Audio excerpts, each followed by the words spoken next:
தொட்டதும் மொட்டு வெடித்தா கொடிகள் என்ன குற்றம் சொல்லுமா?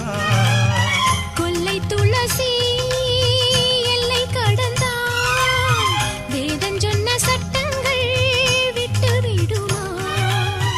வானுக்கு எல்லை யார் போட்டது? வாழ்க்கைக்கு எல்லை நாம் போட்டது. சாஸ்திரம் தாண்டி தப்பிச் செல்வதேது? கண்ணுக்குள் 100 நிலவா, இது ஒரு கனவா? கைக்குட்டை காதல் கடிதம் எழுதிய உறவா?